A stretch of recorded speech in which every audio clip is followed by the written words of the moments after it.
Ma-service na naman kita mga guys. Aray naman yung bike ni Migo. Tawag Mountain Peak Everest. Araw na. Yun po. Ito, quick ko naman tsura sa bike yaw. Ba? Ang tawag ng drive-train niya ba? Pwede puta. Baldagit. So kailangan mga guys, limpyohan na muna. So tara, let's go. Ay, ambot na lang yung karikisto ng animal yaw. So kailangan natin guys, piswitan ulit para at least mukas ka rin ano. Gwapo yapon. Gwapo mo, kasang gwapo yapon. Lalayo mo mangkot tao. Ha? Amo na ang busogaw. So sige na, kuskosin na da kay do tampuaw kang animal kalay mangkot la niya sabat.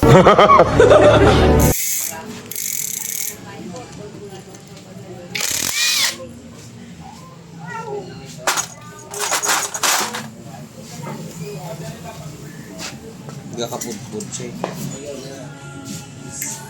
Ilan tawa yung adapter yun?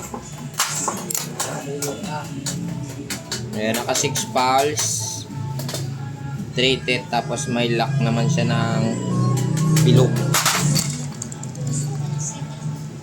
No. Itutulak niya yung palabas. And then, na-atake na lang natin. Oh. Tiga ba?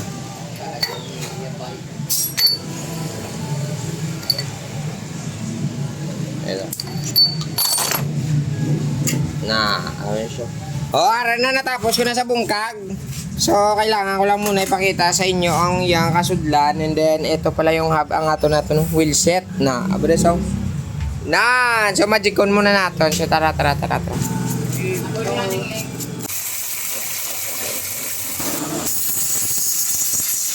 Sara rin na natapos na nagitman siya. So, kailangan na lang natin itong ibalik. Wow, sus kaloy. At kinuo. Bawa naman namin nangakanuburaw na ang wheel set. At na natapos na natin. So, kailangan maglagay na tayo papadanlog para at least goods na. So, tara. Takot ta. So, ito lagay muna tayo papadanlog para iulit na natin ang iyang mga bearing mamaya. Ariyo. Tapos, papahit tayo ganito. Pas.